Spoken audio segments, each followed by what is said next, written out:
j'espère que vous allez tous très bien. Je vous retrouve dans cette nouvelle vidéo et donc ce sera pour une nouvelle vidéo Miyuki. Et donc je vais vous présenter 3 bijoux sans métier à tisser. Donc voilà, au niveau du matériel, à chaque fois que je vous montre les perles et tout que j'ai utilisé, j'ai fait une vidéo sur le sujet, sur mes indispensables, je vous mettrai juste ici dans le petit. Et aussi pour vous annoncer que sur ma boutique, je vends également quelques perles Miyuki. Voilà, donc voilà, si vous voulez aller jeter un petit coup d'œil, tout se passe en barre d'infos. Donc je vais commencer avec le premier bijou, donc cette paire de boucles d'oreilles avec la technique du break stitch. Donc je vais essayer de vous apprendre et de vous montrer, même si je pense que mes explications seront assez approximatives, j'ai du mal à expliquer, mais j'espère que vous verrez assez bien aux images. Donc j'ai commencé ce tissage par enfiler 3 perles sur mon fil. Donc voilà, et tout simplement on va venir repasser le fil dans les perles par l'autre sens. Et ça va venir faire un genre de cercle, une sorte de boucle avec ces 3 perles. On serre bien et on isole une des perles qui va venir se placer différemment par rapport aux autres. Je ne sais pas si vous voyez à peu près, c'est ce qui va créer la pointe. Et donc après je viens repasser mon fil, tout simplement faire des genres de cercles autour des perles pour que ce soit assez solide. Ensuite je viens remonter mon fil par une des perles qui se situe, qui est droite en fait, sur lequel on va pouvoir tisser. Donc voilà, n'hésitez pas à mettre pause pour voir à peu près la disposition des perles. Et donc maintenant je vais venir faire mon tissage en ajoutant à chaque rang une perle, c'est-à-dire que chaque rang sera plus grand. Du coup pour commencer ce tissage, je mets 2 perles sur mon fil de base, je passe dans le fil précédent et donc voilà. Ensuite je remonte sur la perle et pour passer à un rang supérieur tout simplement je tourne mon tissage dans l'autre sens pour être toujours dans le bon sens. Et donc voilà, je continue, j'ajoute 2 perles, je passe dans le fil précédent et je remonte par la deuxième perle. Et ensuite j'ajoute une perle sur mon fil, je passe dans le fil du bas et je remonte par la perle que j'ai ajoutée. C'est le principe, avec des mots, j'espère vraiment que c'est plus compréhensible avec des images. Mais donc voilà, je retourne et j'ajoute mes perles jusqu'à arriver au bout de la première étape de ce petit pendentif. Donc voilà, je suis partie du bas et je suis remontée. Donc arrivé au dernier niveau pour passer au petit triangle, voilà l'aplomb, je viens passer mon fil, voilà, sans perles, juste pour remonter au niveau du milieu du bracelet et pouvoir continuer mon tissage. Cette fois-ci donc là j'ajoute sur ce premier rang 2 perles afin de créer le premier rang. Et après, comme c'est un triangle qui va vers la pointe, on va enlever en fait à chaque rang une perle. Donc chaque rang sera plus petit que le précédent. En tout cas il y aura moins de perles. Donc là vous voyez, pour l'instant je suis sur un tissage simple. Je tourne mon pendentif, hop, et je viens mettre seulement une seule perle sur ce premier rang. Ce qui va venir, je passe dans le fil, je remonte dans la perle et vous voyez que du coup comme il n'y en a qu'une, elle est sur le rang d'avant par rapport à la perle du dessous. Et c'est ce qui va venir créer au fur et à mesure cette pointe. Et donc après je rajoute la dernière perle et je fais pas la même chose, pareil, je fais juste une boucle, je passe juste dans la perle du dessous, je remonte par celle du dessus et je fais un genre de cercle, voilà, pour qu'elle soit dans une position différente que les autres, ce qui va nous permettre de passer l'anneau après pour le montage de la boucle d'oreille. Et donc après pour fermer mon fil, tout simplement je passe sans perles un peu partout dans les perles jusqu'à remonter à un endroit où je vais réaliser mon nœud.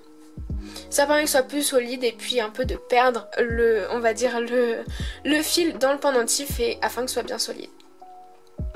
Maintenant que c'est fait, je vais réaliser le montage. Donc tout simplement sur le bas je mets un petit pompon comme ceci et de l'autre je prends un anneau et une paire de boucles d'oreilles tout simplement. Et j'ai ma petite paire de boucles d'oreilles. Je vous avoue c'est un petit peu ma création préférée, celle qui m'a pris le plus de temps à comprendre, surtout la petite technique. Du coup j'espère que vous aurez compris. N'hésitez pas à me poser toutes vos questions en commentaire ou sur Instagram, je réponds tout le temps. Voilà, j'essaie de répondre un maximum pour que vous puissiez réaliser vous aussi vos petits bijoux Miyuki. On va passer au bijou numéro 2, donc c'est un bracelet beaucoup plus simple qui reprend un petit peu le même tissage que un bracelet avec métier à tisser, mais seulement on aura besoin d'un petit support et juste de fil et de perles, donc sans le métier à tisser, mais c'est le même principe. Donc je viens enfiler mon fil sur l'aiguille comme d'hab, je réalise un nœud au niveau, en fait le support est comme notre métier à tisser, c'est à dire que je viens passer le fil, les perles passent en dessous, je remonte au niveau d'un des anneaux et je referme en repassant dans les perles. Après à la fin je remonte au niveau du deuxième anneau, hop, je passe dans le support, on va dire, pour que le fil soit en dessous. Je passe mes perles, je remonte le fil et ensuite je peux passer mon fil par-dessus au niveau des perles. Et donc voilà, c'est à peu près le même tissage que pour avec un métier à tisser, sauf que là c'est avec un support comme ceci. Donc voilà, je termine mon tissage, donc ça prend pile poil la place pour 5 perles et j'ai suivi un petit motif tout simple. Et je viens tout simplement terminer mon bracelet de cette manière là, donc en faisant un petit nœud. Voilà, après je viens couper l'excédent, mettre des petits points de colle au niveau des nœuds et je l'ai tout simplement monté sur un petit bracelet chaîne pour avoir quelque chose d'assez minimaliste. Donc voilà pour ce deuxième bijou. Et je vais maintenant passer au troisième bijou, donc ça va être un autre bracelet, mais cette fois-ci avec la technique de tissage peyote je crois. Je sais plus exactement comment ça s'appelle, mais c'est la technique la plus appropriée je trouve pour réaliser un bracelet. Du coup j'ai pris 3 couleurs comme ceci. Donc celle-ci et du fil, une aiguille, pareil, c'est toujours le même matériel.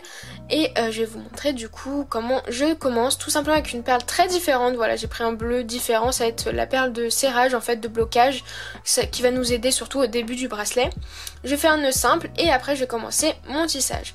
Donc là le début c'est vraiment plus compliqué parce qu'après c'est tout bête. Je viens mettre, donc là je vais utiliser le motif, donc le deuxième en partant de la gauche. Voilà, si vous avez fait un arrêt sur image, ça peut peut-être vous aider. Et du coup, je viens placer 6 perles sur mon fil. Et donc là, c'est là que ça va commencer. Je passe une première perle du coup sur mon fil. Je mets de côté la première perle qu'on a enfilée précédemment. Et je passe dans la deuxième. Voilà. Et c'est ce simple fait là d'ajouter une perle, de laisser une perle sur le côté et de passer l'aiguille seulement dans la deuxième, donc celle d'après, qui va venir faire un effet en quinconce en fait, et il va avoir un trou entre chaque. Je sais pas si vous voyez à peu près ce que ça donne, mais voilà, si vous voyez ce que je veux dire. Donc je mets une perle sur le côté et je passe sur la deuxième. Donc voilà ce que ça donne, c'est-à-dire qu'on va avoir un trou entre chaque perle et tout simplement le principe, une fois qu'on a débuté de cette manière-là, c'est de remplir les trous avec une perle à chaque fois et c'est ce qui va nous faire progresser le bracelet. Donc on passe une perle dans le fil et on passe dans la perle suivante et on remonte.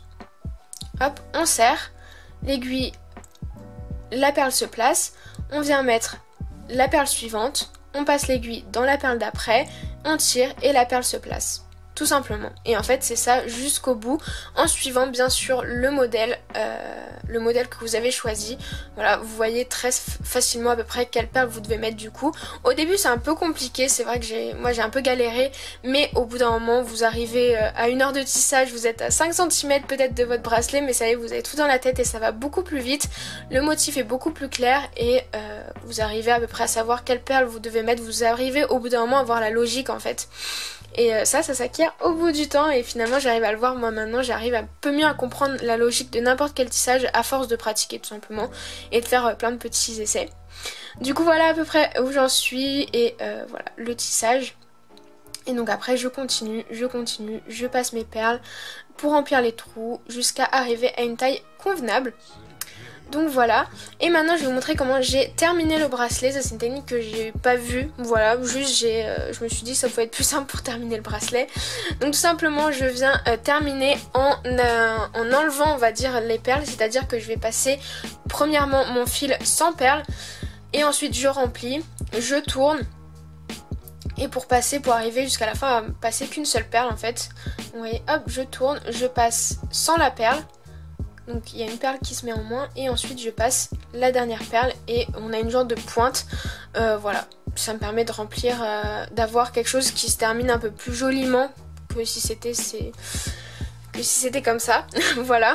Et du coup ça permet également de terminer avec une perle du coup qui est à la verticale et qui va nous faire, on va pouvoir mettre du coup dans la perle un anneau et terminer beaucoup plus simplement le bracelet qu'avec un métier à tisser où il y a besoin d'un genre de griffe, d'un genre de petit tube. Voilà, si vous avez vu ma vidéo précédente, là on termine sur un bracelet totalement normal avec 2 anneaux, une chaîne d'extension et un fermoir. Donc voilà pour le dernier tuto, j'espère vraiment que ces 3 tutos sans métier à tisser vous auront plu, que je vous aurai peut-être appris des petites techniques, que j'étais assez claire, j'espère vraiment que j'étais assez claire, que vous allez comprendre tout bien. En tout cas voilà, n'hésitez pas à me dire ce que vous en pensez dans les commentaires et je vous retrouve très vite dans une prochaine